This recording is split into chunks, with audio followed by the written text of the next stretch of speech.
Welcome, and Welcome, everybody. to the DNA Sportscast. I'm Aiden, And I'm Daniel. and we are going to look at game week 23. 23. All right, now, I don't even know if that's a number, if I'm honest. Let's just roll with it. 23. All right, good. Okay, we got the game week 23. Things are getting interesting. Things are heating up now, mate. This is going to be an interesting game week, I think. I think so too. So we've got, to start with, again, we've got Chelsea and West Ham. And at West Ham. At West Ham. Now, that is a challenge in itself. It doesn't matter what you're going through. Yeah, but I have to have confidence, otherwise it's a bit depressing.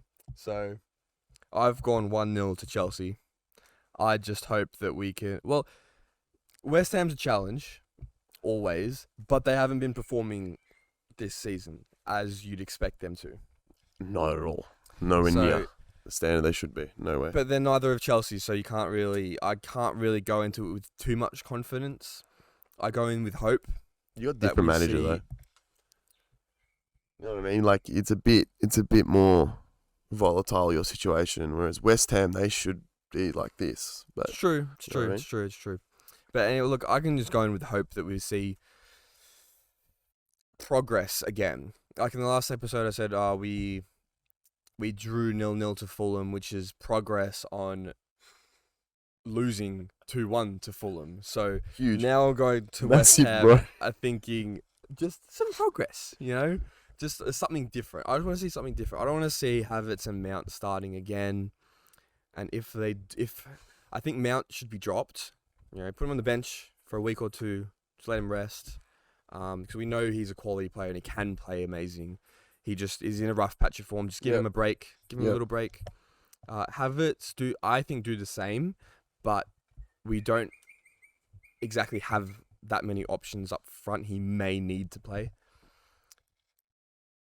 depending on how much of a risk we want to take. Maybe we start David Fofana.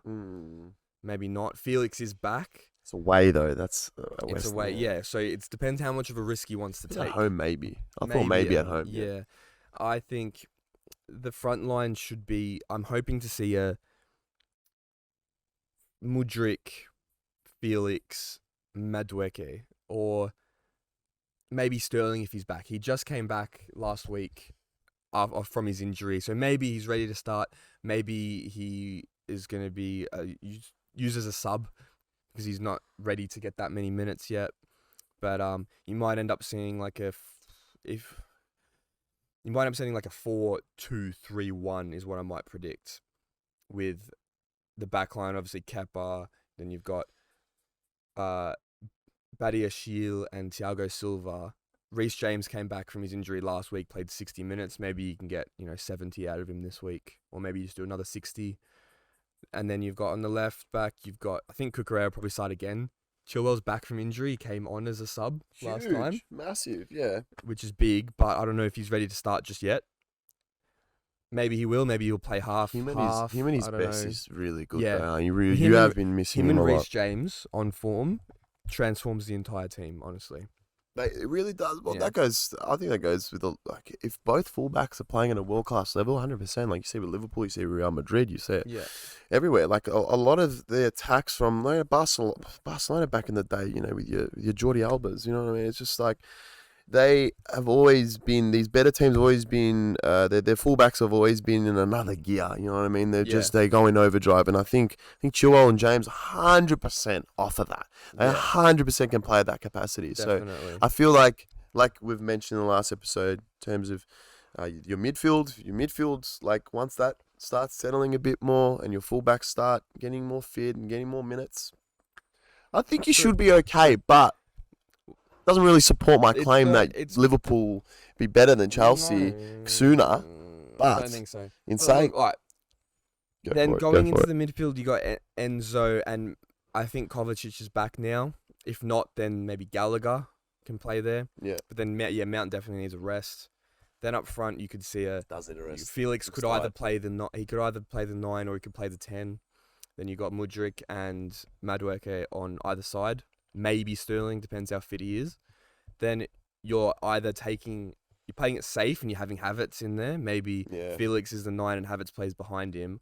Or you could have Felix playing the 10 and Fofana playing the striker. Depends how much of a risk you want to take, though. It depends on how comfortable I think Felix is in the midfield, in the middle. Sorry, in the middle of that, in that front three. If he's comfortable enough and you feel like he can, he can move around, but he probably can. I mean, I don't know, man. I'm seeing enough of Felix to really judge him compared to Havertz, but I feel like what I saw of Felix against Fulham. Against Fulham. Man, he had a lot to. He proved a lot. I feel like on his terms of what he can bring.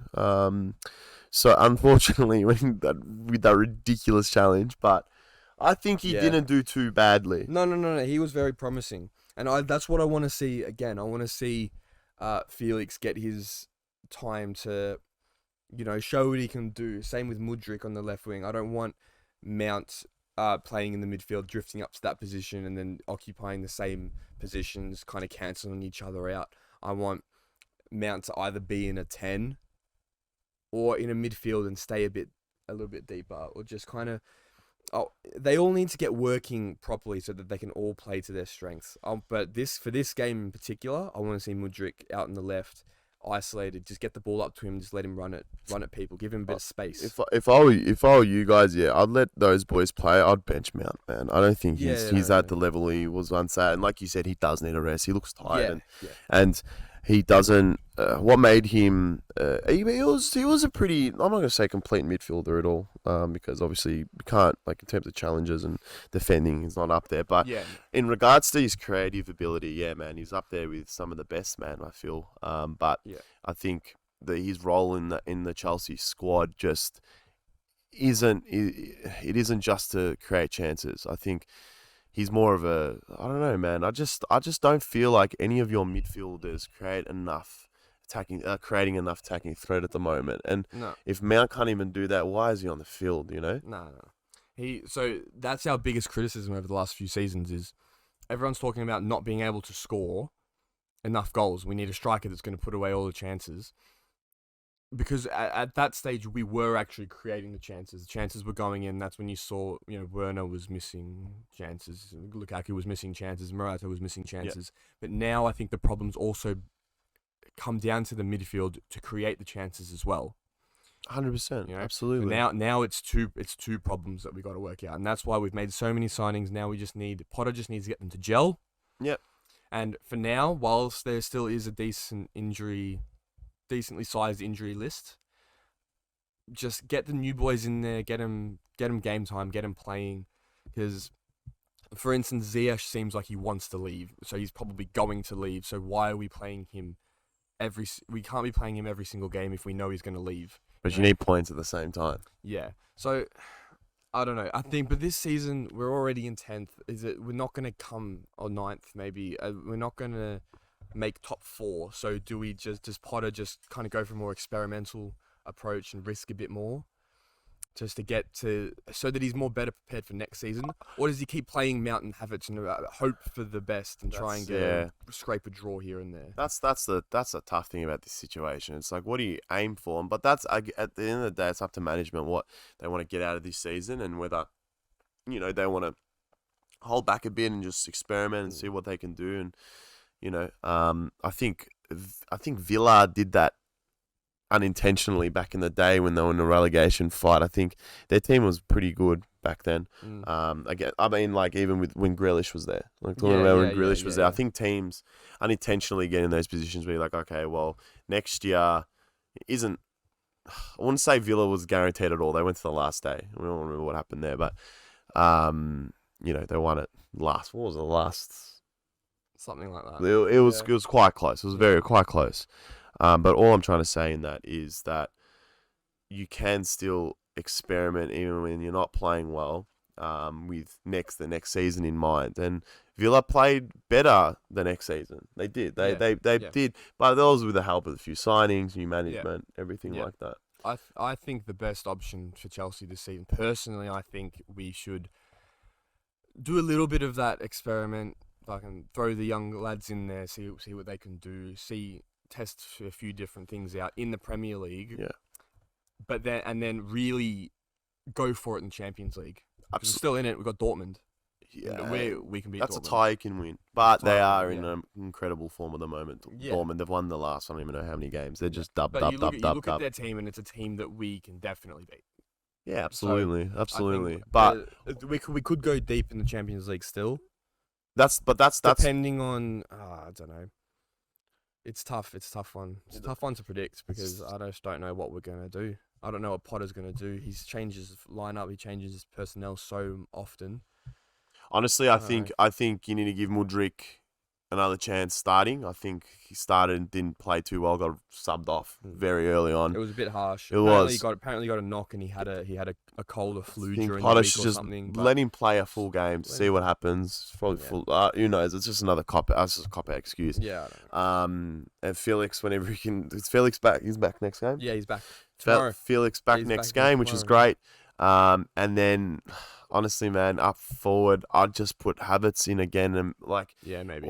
and have just so hard because who you would traditionally go for in your time of need with Chelsea, these players aren't showing up, man. You know, or they're injured, so it's like it's a very tough position. Yeah. You're in. West Ham are struggling a lot more though, I feel like, because they're probably struggling inside internally, because it's like everything else is in place. Like you said, they've got the players, they've got the midfielder, got old Decky boy, the guy.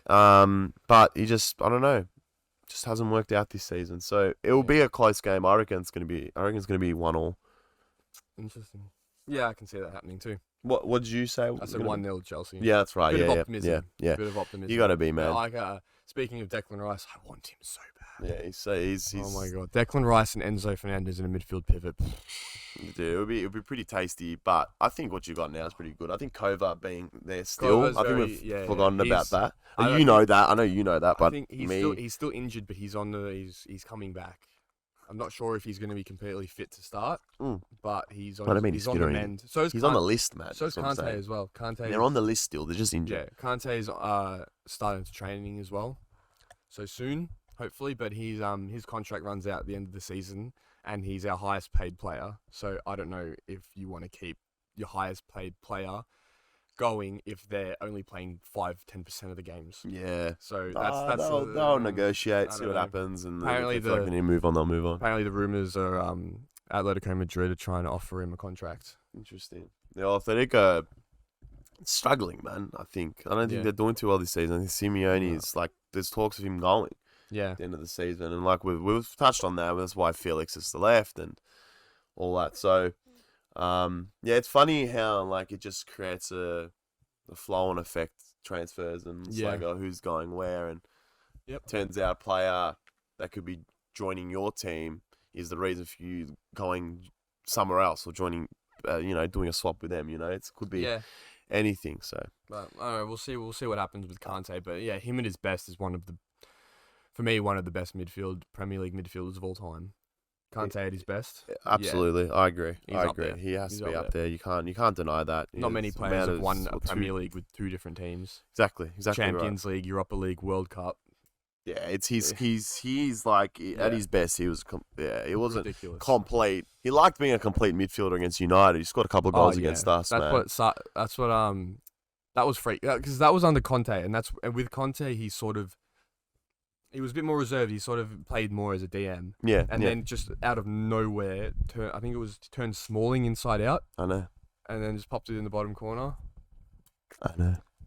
And then Sarri turned him into a attacking threat as well. All of a sudden, it had to be that way. You know what I mean? So, I mean, I think in order for him to get to where he was, I feel like he was helped along the way, I think, by his managers, but he's definitely a fucking hard worker, and he's just been a monster when he's fit ever since he graced the Premier League with Leicester. So, there's a couple of points I just wanted to bring up.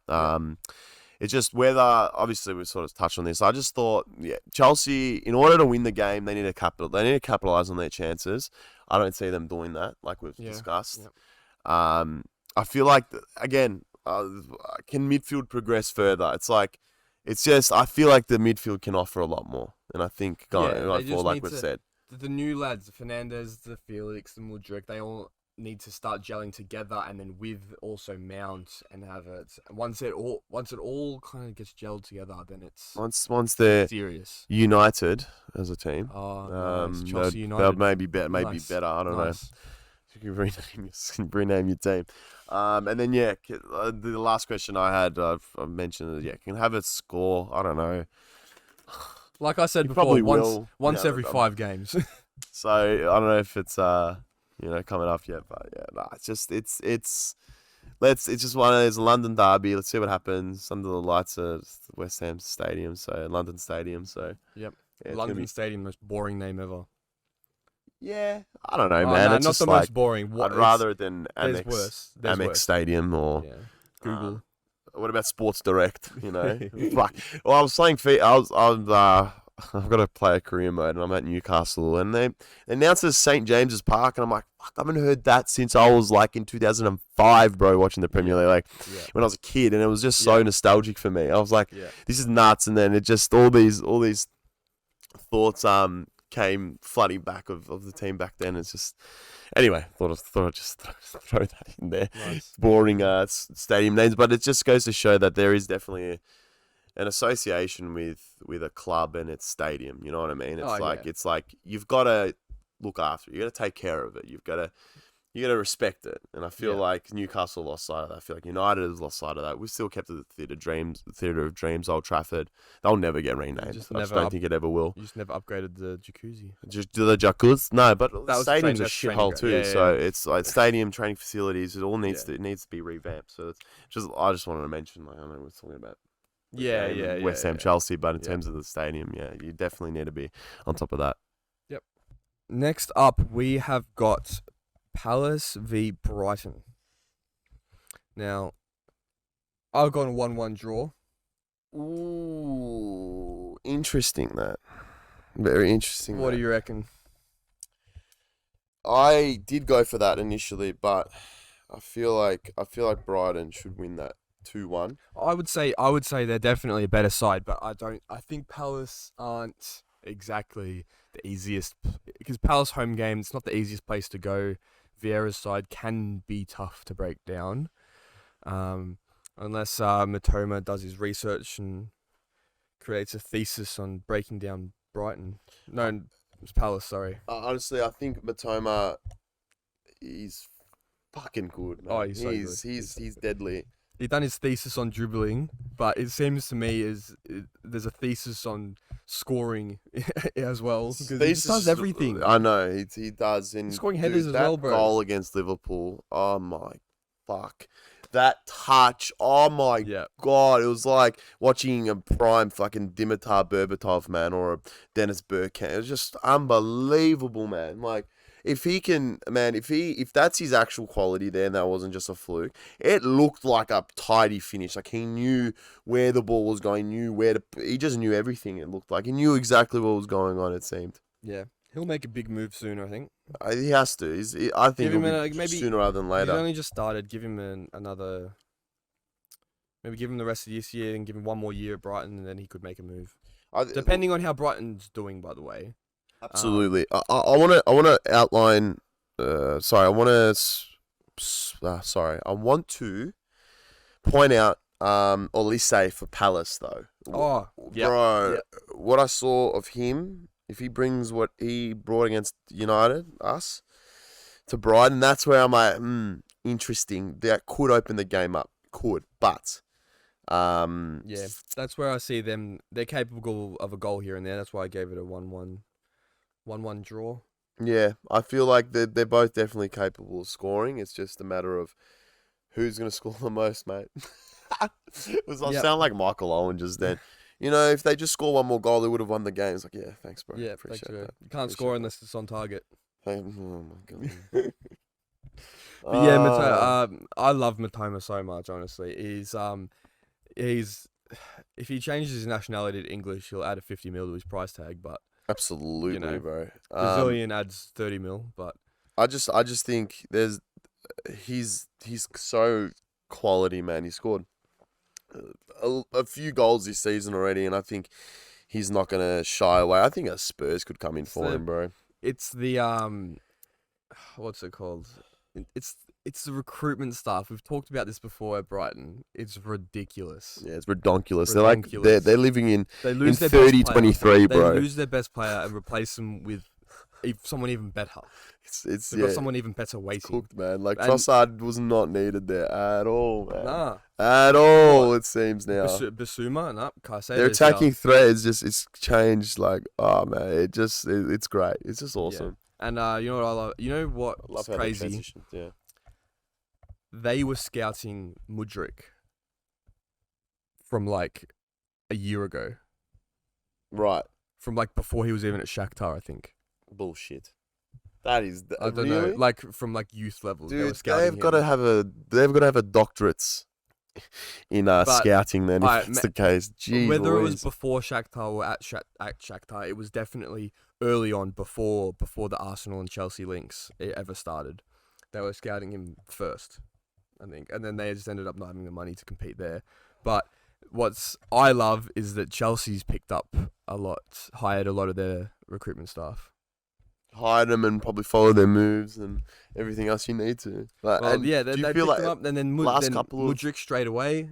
who else?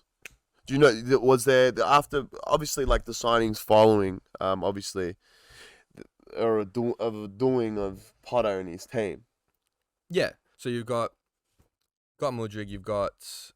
So that's what I'm saying. Brighton's recruitment staff has been hired by Chelsea. Yeah. Now you've got Madueke, who he looks very promising as well, and that was about 35 mil from PSV, English lad. You've got the Fofana lad, looks promising as well. You got Andrew Santos, Brazilian midfielder. He doesn't have a work permit to actually come to England yet, but he's playing for Brazil's youth side, and he scored, I think, 5 goals in his last 5 games or something. And they're confident they've found an absolute gem. Is that the same? I don't know. I might be getting mixed up here. Is that the same striker that midfielder? Sorry, that has scored. Hasn't scored as many as what you would have liked for what you bought him for. How much did you end up buying him for? I'm not sure. It was something cheap. It was cheap? Okay, maybe I'm getting mixed up. 15 mil? Okay. I just thought... I say cheap. It's in football terms, it's cheap. Yeah, that is cheap. It was something around that number, and they're convinced that he's an absolute gem. Well, they're calculated, it seems. He's man. like 18, 19 years old, Brazilian midfielder, and now we've got him. And now I think he doesn't have a work permit yet to come into England, right? But he's with the Santos. Yeah. But he's with the Brazilian youth team at the moment playing. And yeah, when's he coming back? 5 goals, 5 games. I think they're going to get the work permit soon, and then he'll be able to come and start. It's literally like a matter of weeks, is it? Yeah. Oh, shit. But he won't. I don't think he's gonna. I haven't done too much research into it, but I don't think he's not going to come straight and play for the team. I think he's going to get a loan. Yeah. Not sure exactly where, but he'll get a loan somewhere, and then you'll see his name will start popping up more. But yeah, so a lot of the signings we've made, you've got your big moves, Enzo, Mudryk, but then you've also got a bunch of young lads that don't even make the headlines. They're just it's a lot of promising. Under the radar. There's even this striker, 17, 18-year-old striker from Southampton that's meant to be some huge prospect. We got him as well over the line literally yesterday. Yeah? Yeah. Jimmy J. Morgan or something like that. You guys are making moves. I don't know. It's like how's this possible? I don't know. Apparently, I thought it happened. Free agent. I thought it happened before. Maybe it was a free agent. That's why it only got confirmed yesterday. I think. So, okay. Maybe the paperwork is already filed. It's just a matter of ironing out some details. And I think after the paperwork's put through, I think they still have the ability to sort of tweak some things after. Yeah. It's just as long as you've shown whatever you call it, as long as you've sort of done the process and it's all good. Yeah. Anyways, let's keep moving because we've spent a lot of time talking about Chelsea. Next up, we've got Leicester Spurs. Leicester Spurs. It's a funny one for me because Leicester have been in terrible form this season. Played very well last game though. I was going to mention that. So Spurs, both of them are coming off wins. Leicester coming off a pretty emphatic win, if I must say. They put 4 past the Villa side that hasn't copped more than 3 under Emery. So over 3 under Emery. So I think, obviously Villa have to go back to the drawing board, and just because if a Leicester team's doing that, I get it. There are a lot of good players on that team, but still, I don't believe at home you should be getting done by that much. It shouldn't be that.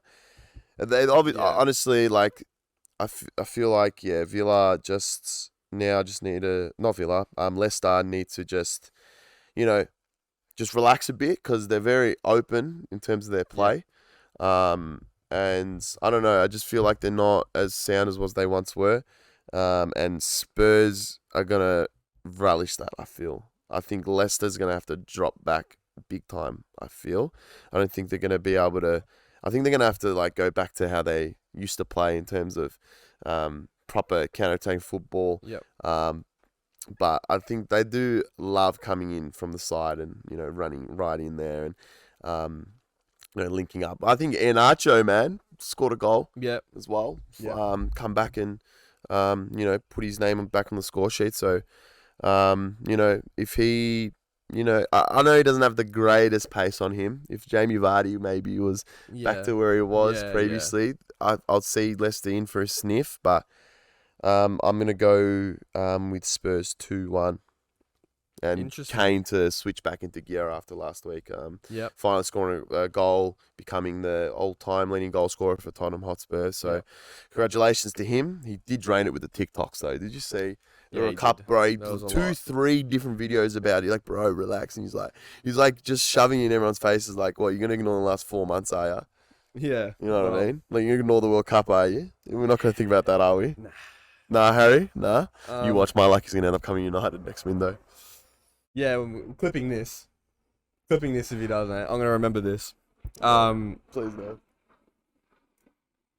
That's a very loud helicopter going over above us. Don't know if you can hear it. You've got all the sky in the world and you want to just go directly over here. You fucking rat. Anyway.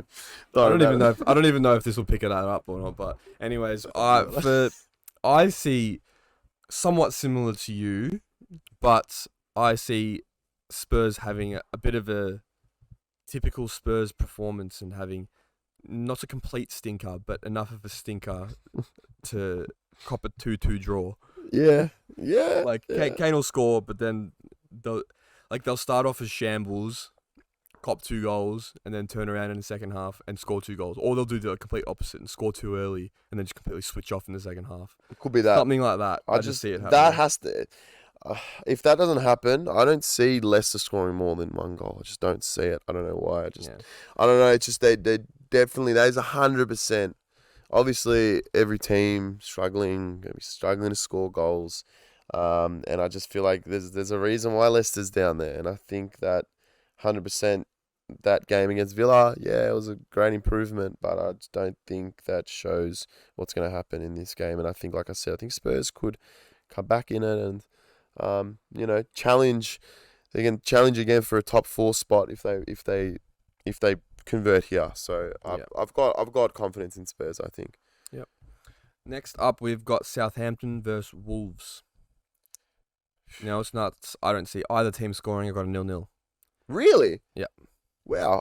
I went 1-1. I feel like both of them will score. Why do you feel like none of them will score? Because Southampton are just bang average, if you ask me. Obviously, they're bottom. I reckon they're gonna go down. They're gonna get relegated.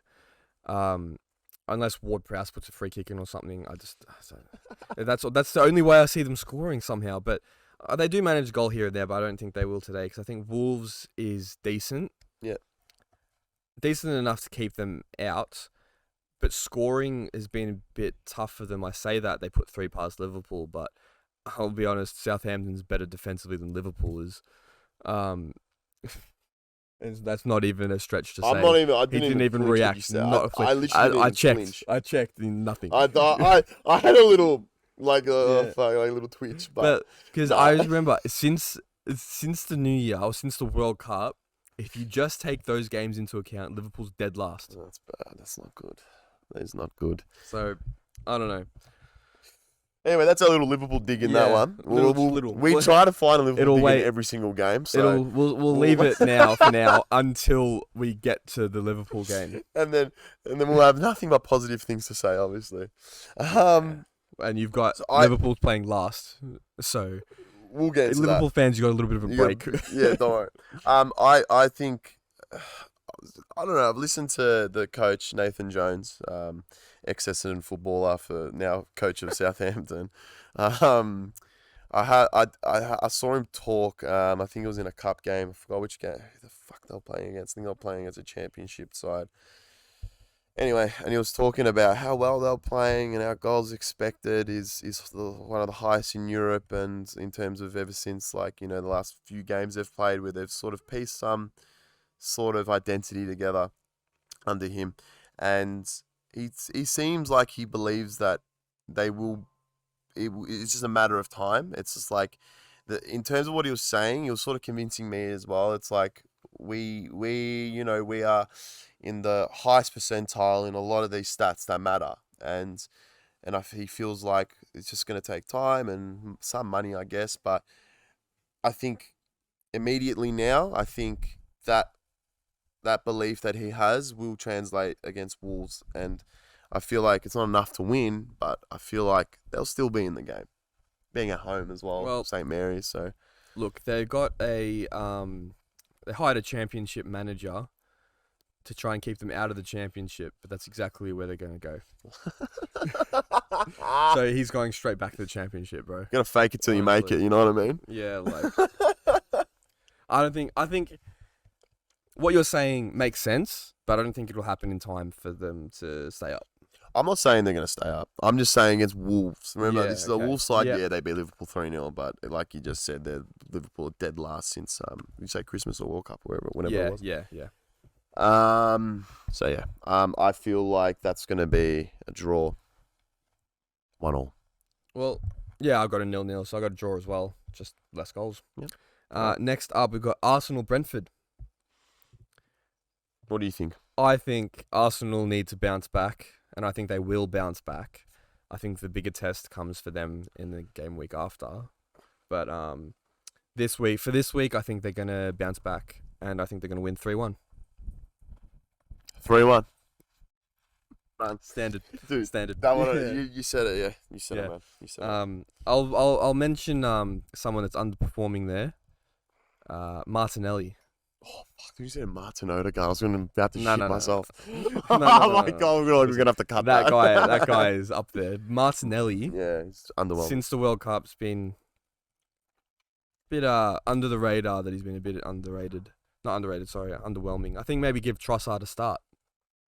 That could be happening. I think Trossard deserves a start. Why not? That could be happening. I think that's definitely a shout. For sure, that's a shout. Yeah. They need just...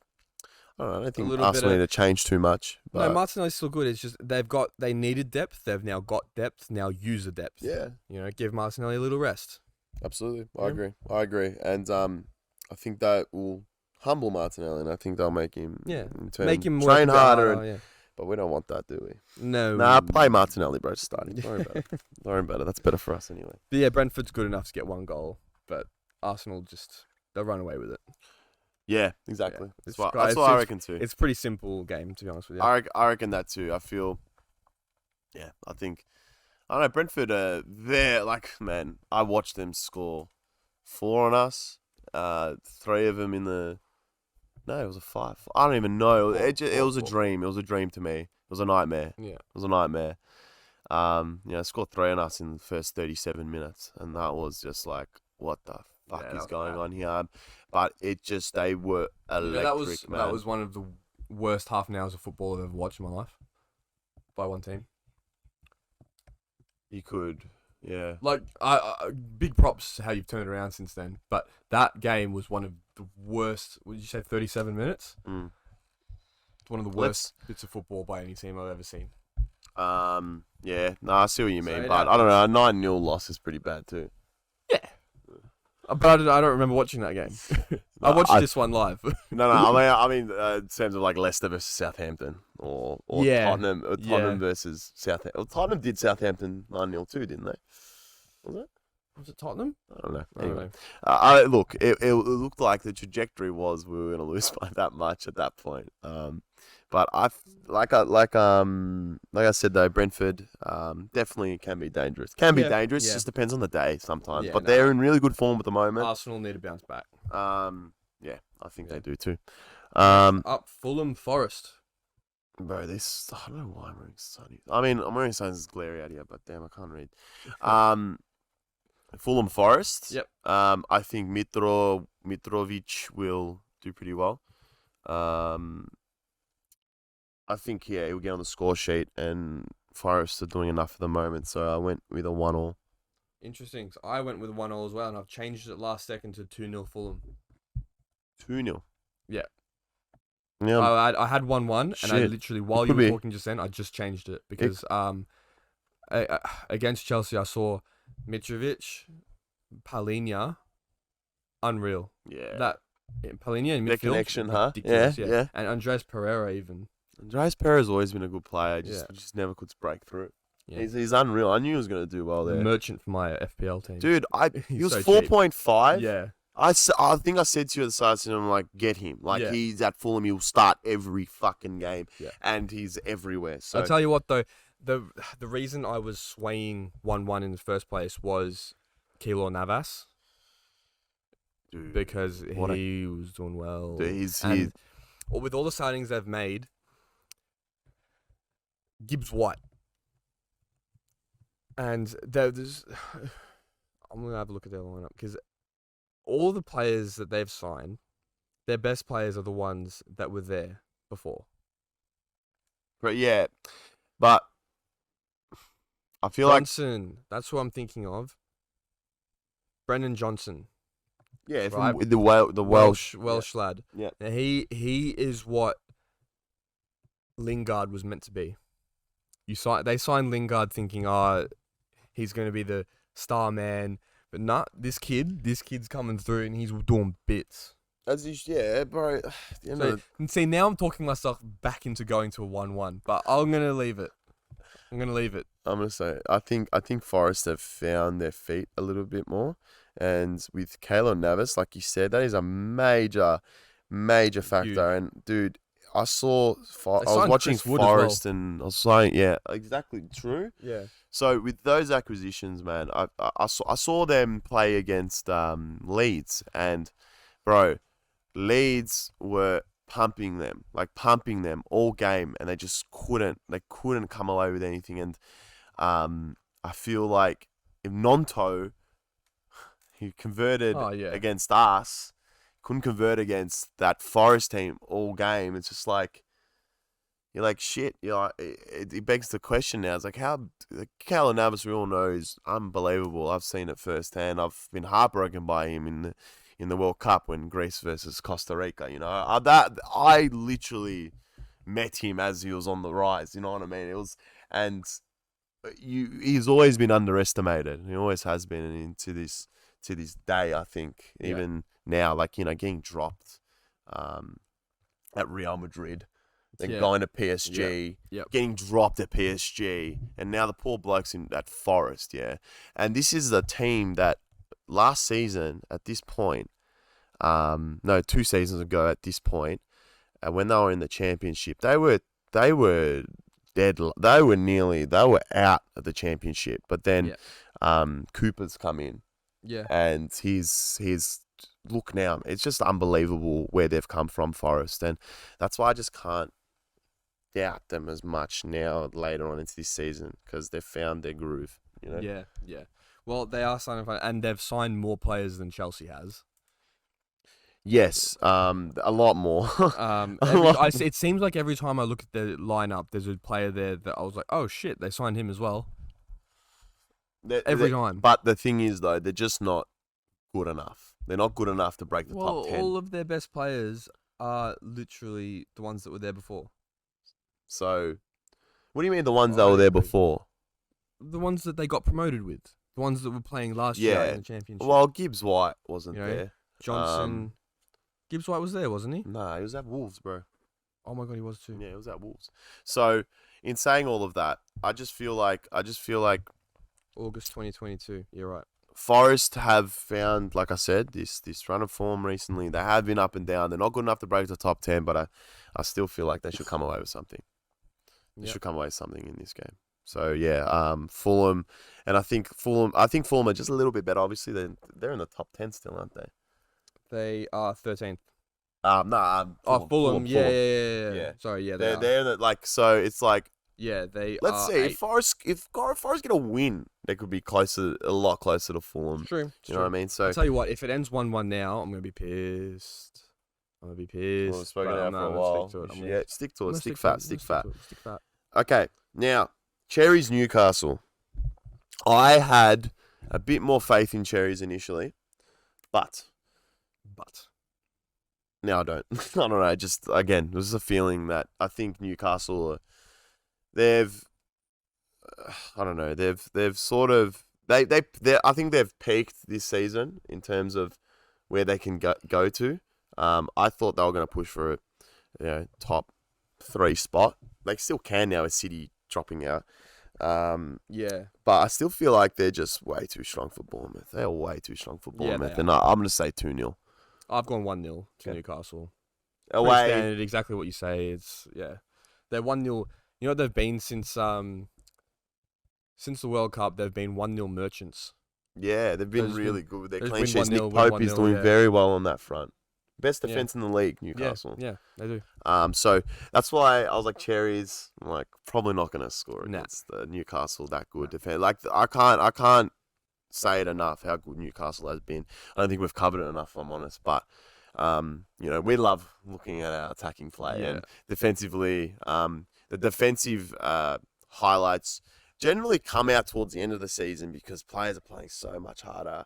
Whereas attacking players, I feel like, your best offense comes from your defense. You know what I mean? The best way to defend is to attack as well. So it's depends on what team, depends on who you have. But I feel like this Newcastle team, they defend really well, they attack really well. So I can't say which is which exactly right now. They're just really well rounded. Yeah, that's how you need to build your foundations as a club. You need to, when a manager comes in, you need to get your defense rock solid first, and then you work from there. Yeah, right? Because it's not gonna, if you're scoring 3 goals a game, it's not gonna matter if you're conceding 3 or 4 goals a game as well, right? That's where like Lampard went wrong, right? When he got sacked by Chelsea, Tuchel came in, and he's like, all right, we're going to a 5-back. I want this. He worked on defense straight away, and straight away, the first 3, 4, 5, the first I want to say 3 games, maybe 4 games.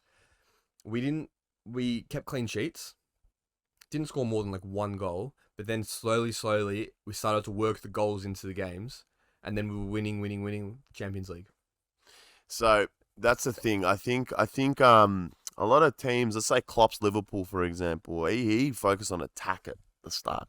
And then he brought in Alisson Van Dijk at the end. Yeah. And what I'm saying in all of that is that sometimes the other way does work. But like you said, it's like, I'm sort of just trying to tease out what you said about, doesn't matter that you score 3 or 4 goals, at least you score 3 or 4, you know what I mean? But in saying that, Liverpool, because of that way of play, they were one of the most electric teams in the league at once, but they finished out of the top 4. Yeah, you know what I mean? Because of the goal, of how many goals they were copying. That was Klopp's tactic. Was all right, I'm going to outscore you.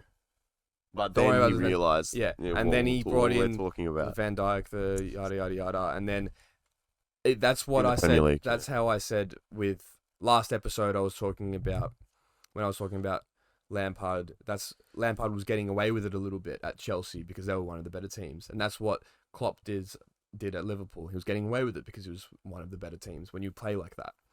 But at the foundations, at a team like Newcastle, that's what Eddie Howe had to do.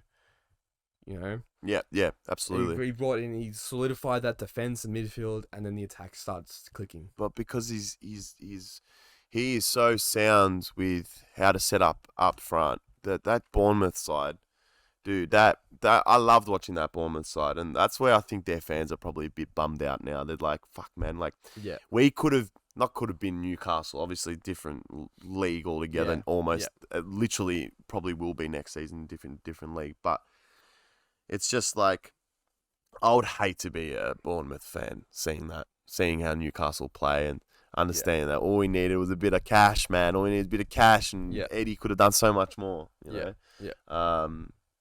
So yeah. Anyway, so again, I think Cherries will lose that 2-0 Newcastle at home. I mean, Newcastle away. Yep. I think. No. Yeah. I think. Is that how you say it? How do you say it? Cherries at home. Bournemouth are at home. Cherries lose at home 2-0. Thank you. Thanks for clearing that up for me. Yeah. Alrighty. Next up, we've got the Marshallless Leeds versus a 9-Hug United. So, I sort of want to recap last game because we're playing them back to back. Yep. And obviously it's relevant. Yep. Look, the start of that game was a fucking shithouse. Like, I don't know what the boys expected. I don't know why they thought. I thought that Leeds would have to focus defensively going into the game, seeming that, you know, Jesse Marsh was sacked effectively, and I just thought that maybe they would be a bit more conservative, and maybe that's what the United boys were thinking. But that trio of management from Leeds, they did really well to come at us so early and then sit on a lead. That's 100% what they were doing. They knew they couldn't outscore us. But they knew they needed to get off to a positive start. And with the likes of, like, you know, not that Nonto player, man, he's electric. Man. That's you know, I was watching him against Forest and he couldn't finish, but he was everywhere. His position, but against us, he just looked another level of dangerous. So it's one to watch, I reckon, for sure. And also, they gained the lead early, 56 seconds in. And then from there, you know, we were trying to get back into the game in the first half, and there were chances, but I still feel like they were half chances. Like the Sabitzer, a couple of shots from outside the box. They were pretty hopeful. Garnacho with a couple of opportunities too. You know, he did cut back against the defender and just didn't finish it off, unfortunately. But I think we did okay to stay in the game, but then the second half again, we just started fucking terribly, man. We were just again on the back foot. I get it. It was an own goal, but they shouldn't be in those positions anyway. We should not be letting them that deep into our box. Yeah. So what I'm saying is, the way we got back into the game was through, you know, Sancho and Rashford brilliance, and I just don't feel like Fred had the game he should have had. I think midfield wasn't too great at like sinking their teeth in once we got deep. They couldn't hold the ball in the final third, and that's what we're usually really good at and really great at. That's what Casemiro gave you. So that we're definitely feeling his absence, and so what I don't know. I just feel like the main points is, we just need it's gonna be. I feel like it's gonna be a similar sort of scrap. It's not gonna be beautiful in the game. It's gonna be very similar to what we watched. I think it's gonna be a lot of us attacking. We'll definitely have a lot more attacking opportunities, even though we had 23 attempts to Leeds 8 or something in a 2-2 draw. Yeah. You know, we're just gonna be more effective going forward. Like I said, like Ten Hag can mention we had these shots, but like, where are they going? And if you look back on them, they're not really doing much. We just sort of wasted opportunities, and if anything, it was just it was props to the Leeds defense. They defended superbly against us until the opening goal. So it was just a great ball from Delo into Rashford and a header, which I loved. There's nothing better than a 10 putting in a header, because you're like, you can still do that, you know. But so I just got to say that apart from Delo and his contribution there, I don't think he played very well. I think just give Aaron his spot back. I don't really want to bother with Delo. I think Basaka definitely has improved, and he's definitely made groundwork behind the scenes, and you can see he's a lot better on the ball, and he's a lot better at taking on players as well. And Delo's great at that. He's great, but it's just his defensive awareness just isn't there. Attack going up, you can't really fault him in a way. He sort of probably has the same attacking threat as like Luke Shaw. But Shaw obviously has a bit more of a whip on him. So I still feel like Delo is up there, but I don't think he should start against Leeds. I think it should be Basaka. And he can control Gnonto easy. I think he would be able to stay with him. Even Zaha, man. Zaha's one of the most electric bloody forwards in the company. He even says, like, every time I'm up against this guy's got my number. And obviously it's because they trained together and played together, grew up. Like, it's like they definitely played together as kids as well. So it's like... Yeah. Well, Basaka, he's obviously a lot more defensively astute than Dalot. Yeah. If he worked on his distribution, his attacking game, I think he'd be amazing. I'm telling you now, right now, he doesn't need to be that player. But against Leeds, yes, I mean, like against Leeds, he just needs it. Yeah. Look, it would have been 100%. But also, he's not there to maybe put that ball into Rashford's head. Potentially not, but then. It's all what ifs. You got the inverted run from the midfield, a midfielder like Bruno, let's say, and you can just pass it off into him. It's just all I was gonna say is that I feel like we will be a lot more better balanced with. Obviously, if Sancho had a lot more minutes, I would start him. I just don't know. I don't know if he can last. I reckon put him on for 60 and then take him off because 100%. One of the wingers is gonna come on anyway, so. I think we'll start with Sancho and Basaka. Yeah. We'll go into second half without having copped a goal. Probably could go one up, and then I feel like we should end up, beating them 2-1. Well, because it will just be, like I said, it will be a scrap. We'll be cleaner in the first half, but again, it's just going to get a little scrappy in the second, and I think Leeds can pull away with a goal. But not pull away, but they can convert a goal, but I think we'll just be too strong ultimately over the 90 minutes. Yep.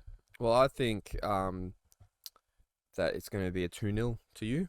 I think you just learned from the last one. I think the first half, those 2 goals that went in, it's like Marsh got sacked, and then they've got their interim manager in at the moment. Yeah. So the new manager bounce only lasted half a game. So they were assistant managers. They were just not that. So when it's an interim, it doesn't last the whole game, just half a game. Yes, because they're not in their official. They are their official capacity, but like not as like officially the manager.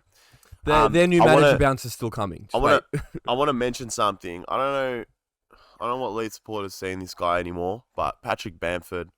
I think I understand what he does, but he's not scoring the way he once did.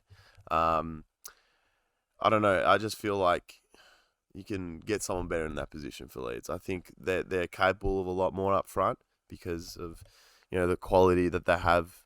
Just the opportunity that Bamford gets, he doesn't do enough with it.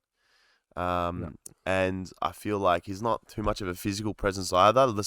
Martinez had his number that game. So maybe Bamford did things that you can't really see. But I don't know. I just feel like Martinez sort of had him under control.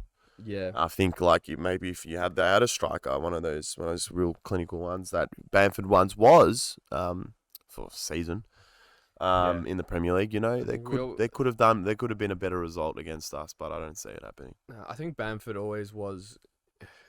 He showed promise, but he was never going to be a striker to play every season at that level. You saw because they got him straight out of Chelsea's academy, and we just let him go. Yeah, because he was never really going to be. He had promise. I was going to say that, but it was never going to be. He was never going to hit the heights that a Premier League striker to start every week. That's what I'm saying. The promise was there. It was there. It was made. You know what I mean? It's like now I'm sure some Leeds supporter Leeds supporters would be a little frustrated with him. Probably understanding too. He's injured, but he's been in and out of that team. So Yeah. I don't know. We'll see. He just didn't look like the player he once was. Nah, but this new Italian lad looks very Very promising. Very exciting. So Very promising. Him and Rodrigo. I think he may Good attack. Nonto may end up in another one. That's it though. I didn't see much. Look, I think Somerville's very good. I think he's very good. Yeah. Very underrated, I feel. Their midfield, McKennie and Adams played superbly against us. They were the reason why Leeds scored those goals that made them. They were throwing in challenges like no tomorrow. They were just right in there, right in their faces. In our midfield's face, everyone, it was very hard for us to play the way we needed to play. We didn't have the space we needed at all, and that's why, in the midfield we turned it over a lot. So that's something we're going to be wary of. We turn it over a lot, but Leeds have that ability too. I think we just played into Leeds' way of play too much. I think we were just way too pinball-y. We need to just relax with the possession of the ball. Yeah, and I think maybe you could do with bring McTominay in. Is he fit? I don't want him to be fit, if I'm honest. I think you bring him in for Fred, and it may be. Actually, I don't think Scotty has the legs. I don't think he has the legs to play in Fred's position. I don't think he does. It's tough to say which one of them should start there next to Sabitzer. I'd rather Fred. I'd rather Fred than McTominay. Yeah, McTominay doesn't have the legs to play under Ten Hag, and in terms of the midfielder he wants. Nah. Yeah. That's why Donny he was played. You saw how he played. Now he's out. He's out of the team. He's not gonna. Donny's not gonna play. Same as McTominay. They're in the same field. But you saw how Nonto just skipped past Fred, which is where obviously in an ideal world you've got Casemiro there or Wan-Bissaka at right back. No, I'm just talking about where Nonto was attacking from. Bissaka would have been there. Yeah. Okay. But what I mean is, in the goal, Fred's the one that should have put a tackle in. Maybe Casemiro puts that tackle in. Maybe McTominay puts that tackle in. They would no. Casemiro would have too far. Casemiro, please no. Casemiro would have read that a lot better than Fred. Yeah, he would have been right in there, and if not, he would have just fucking shoved him over. Yeah, you know what I mean? Just get right. Yeah, fucking in there. On the other hand, Sabitzer looks like he has the ability to be a very good fill-in for Eriksen for the time being. He's a good fit. Fit. Just needs to, he'll find his feet. acclimatise a little bit, find his feet, and then maybe he took a few shots as well. Maybe one of those goes in.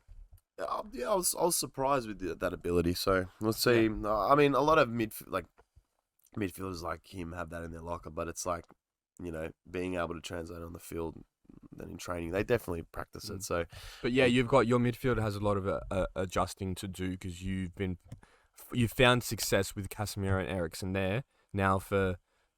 Now both of them both of them are gone. Casemiro will be back in a few games' time, but you gotta make do with Sabitzer and either Fred or McTominay for the next couple of weeks. Yeah, I know. Well, it's only a couple of weeks, and this is a couple of weeks where it's harder for other clubs too. So I think it's come at an okay time because at least other teams don't really have momentum going into the next couple of weeks. Yeah, you don't have any real. Arsenal just really lost, so who knows what Arsenal do this week. I'm sure they'll win 3-1 like we said, but see what happens. Alrighty. All right, next up, the other side of Manchester City. The wrong side. Villa. The wrong side. I like that. I like that. The FFP hooligans. The what? Hooligans. FFP. What's the word I'm looking for? I don't know. The criminals. The criminals? City? Yeah. What do you? I don't know. They're just thieves. Thieves. Yeah. They're cheats, bro. They're just cheats. Anyway, cheats. Cheats. So the cheats. The Manchester Cheaty versus Manchester Cheaty versus Aston Villa. Cheats star. City. Cheat star. I gotta stop forcing this. Fuck me. Yeah. All right, Villa. I wouldn't blame you if you click off City, right now. 4-1.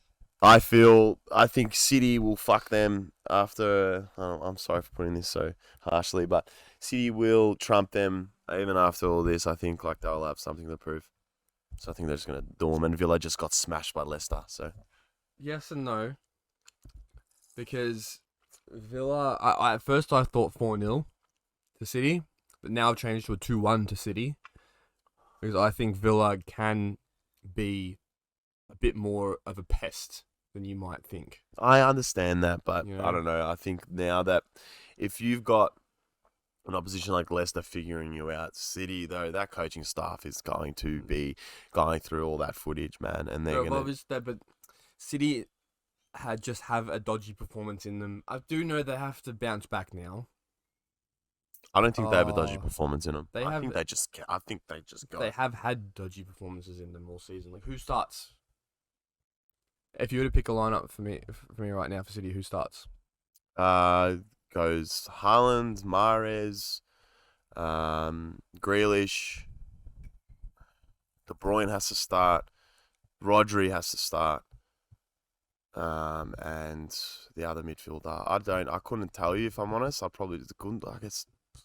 Fuck, I don't know. Yeah, see, you can't. It's hard. It used to pick itself. You used It's to have. hard. Yeah, it's definitely. Foden's amazing, undroppable. Foden's De Bruyne's done this undroppable. season. De Bruyne is droppable at the moment, and you used to say, "Oh, Bernardo Silva here." No, shadow of his former self. That's whole defense. bro. Whole defense. Diaz I was looks thinking like wingers and midfielders. I thought Bernardo Silva came in my mind first. I'm like, I can't though. He's just Nah. not good enough. Yeah, exactly. They're all underperforming. So I think. Yeah. So, but in saying that, I do think they're going to win. I just think Villa are going to make it a bit more of a tougher time for them than some might think. Yeah, fair enough. So I don't know. I think we're on different sides of the coin, but Yeah, I think they'll win, but not as easy as you'll think. no, like the winning coin, like City winning coins, like whether they're going to win convincingly or not. Yeah, I feel like they will win convincingly. Like I said, I think they'll learn from what Leicester did, and they should be fine. Ruben Diaz looks dodgy as well, to be honest with you. Ruben Diaz. Yeah. Yeah. Yeah. When we He's say that, been injured. He's just come back, but he just looks a bit, just not like he did last year. no, he was a rock. It's similar to De Bruyne, and it's just a victim of your own standards. City as a whole, that just Stones is the one that's really playing well. Yeah. I think well, Stones. yeah, but he's had his injury problems as well lately. I know. But I'm just saying, I think like their they're losing a defenders lot of their actually better players. Their best defenders this season has actually been Nathan Ake. I don't know. I like him. I know what you're saying. I like him, Yeah. but sometimes I don't know. Sometimes no. Sometimes But that's no. what I'm I don't saying, know. I agree with that, but he's Yeah. still been the best. Yeah, Their best absolutely. That actual goes to defender show. is Stones, but he's been injured. So That- this season, Ake, he's even been playing at left back because obviously he's been preferred at left back to Cancelo. That's I don't interesting. know. I don't know what's some weird things going on there. Dodgy I don't stuff, know. mate. Dodgy stuff, mate. I don't know. But yeah, who knows? I think they'll also have a bit of a media cloud around them with the whole FFP cheating scandal. That's another kettle of fish. Bit more pressure on them. Yep.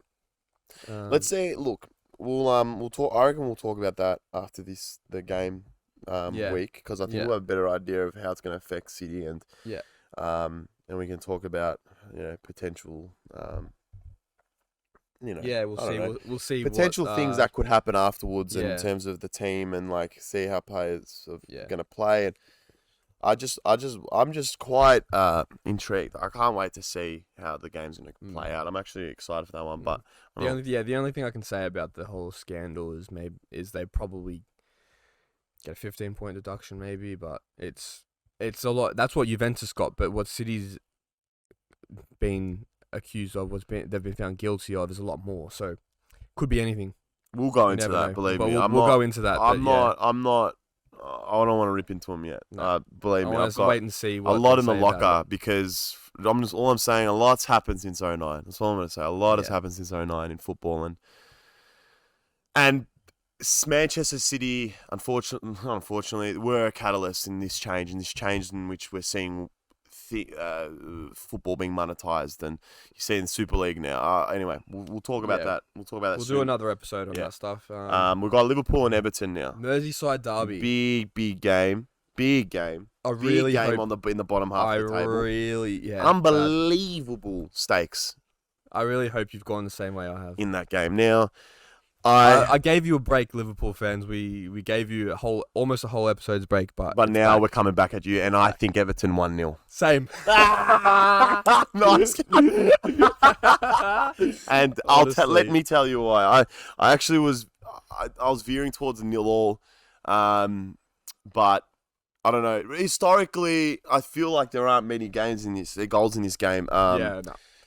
But in saying that, it'll turn out sort of the same, but just a little worse for Liverpool because of how they are. So I just think Everton, new manager bounce, mate. Sean Dyche, mate, he's going to know exactly what to do against a struggling Liverpool. Think about it this way. Sean Dyche, the way he does it is he nullifies teams. Liverpool nullify themselves.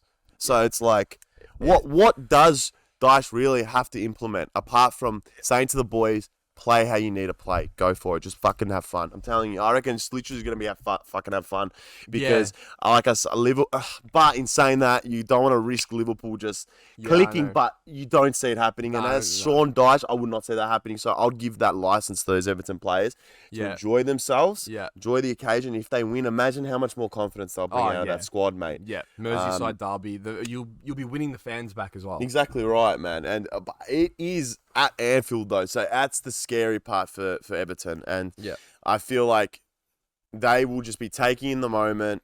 It'll be like a final for them, for Everton. It'll be like a final, whereas Liverpool, this is like a fight for survival. So, but do they have the tools to survive? I don't know. In terms of like in this game, I don't know. I'm not too sure. I can't wait to see this game, but I also am nervous that it's going to be a boring game. Yeah. Similar to Chelsea-Liverpool, because what Everton did against Arsenal was defend, hit a counter when available, try and knock it up to Calvert-Lewin, and then they ended up getting it from a corner, their goal. Whereas the way teams have been dominating Liverpool is taking over the midfield and actually taking possession, which is completely different to what Everton did against Arsenal. So maybe exactly what you said, Dyche has to tell them to actually play football, like what Lampard was trying to do. Actually play football, actually take it and overrun their midfield, overwhelm their midfield. They can, and you see it in Arnold's performances, you can go through him. Yeah. You can. Defensively, he is so withered, but I don't know if he plays. I don't know. You don't. Their back line is Matip is just coming back in as well, and it's just like, where does Liverpool get a break? You know, it's like they've just coming from across issue after issue, and they are, and they've done really well previously to deal with their injuries, but now they're just not. Yeah, it's going to be very interesting to see how Everton go about this, because I think the way to get the jump on Liverpool at the moment is to just go at them, to just try and overrun them, go at them, which is tough for me to see Everton doing, but I think they could do it still. Wolverhampton scored 3 against them. Yeah, I know. A team that scored 12 goals before them. That's it. 12 goals in 21 matches. And they scored 3 on them. 3. Yeah. How? It's a fifth or fourth quarter. I don't care. It's just so mind-boggling to me. That it happened to me at the start of the season with Brentford. I know how it feels. I get it. But in saying that, we started doing this, but Liverpool, again, it looks like if they lose to Everton, they're done. Like I'm not even putting them in the top 6. Like I can't. You just cannot. I don't have them in the top 6 now anyway. I said, I'm just waiting for them to click. I don't have Chelsea either. I reckon I reckon Chelsea fight back to like 7th. I don't know. Liverpool stay where they are. If you like, we were talking about before, midfielders come in and play well and stay healthy, then for sure. I said that. But I think we've ripped into Liverpool enough. I think it's been fun. The theme. It's been fun. I think we get what's going to happen in that game. It'll be a bit of a stalemate, but I feel like Everton will just find a way. That's it, mate. That's it. Perfect. That's all we've got for this week. Next week we'll have news. I think we'll just have football news and be talking about Premier League, Super League, City, We'll talk about the FA Cup as well. I believe we should Yeah. be looking into that as well. Because there's been some crazy runs involving Ryan Reynolds' team, Wrexham. So yeah, we'll cover that. But for now, we will get going. Yep. Thanks for joining us, and yeah. Make sure you like, subscribe, comment, all that good stuff, and honestly, follow us on Spotify. Give us a 5-star rating because it really helps us out. It does. The likes and the ratings definitely help us out. And just honestly, you can always just have this on in the background as well. I find that podcast for me, like I always revisit them, like I always go to sleep on them or whatever it is. Yeah, like, I've always got it on. Always gonna go back to it though. So sometimes for me podcasting, I do it while I'm on the treadmill, or sometimes while I'm actually training as well. Yeah. Even if I'm depends what they're talking about. Chuck the PlayStation on, and I'll just have it playing in the background. Yeah, you know? Yeah, it's all. Yeah, I don't. Play a little bit of FIFA while I'm just listening to. It's hard with this because, like, in terms of football, the football world it progresses. You know what I mean? So it's like that's why we do our best to get it out as soon as we can, and talk about all the good shit while we can. So while it's relevant still. So some videos may come out and you be like, oh wait, what this happened? You're like, oh, Enzo Fernandez has already been there. You're like, yeah, we know. We know. It's just like at the time, that's relatively speaking, that's what's going on. So anyways, we'll get going. Thanks for joining, guys, and we'll see you next time. See you next time. Laters.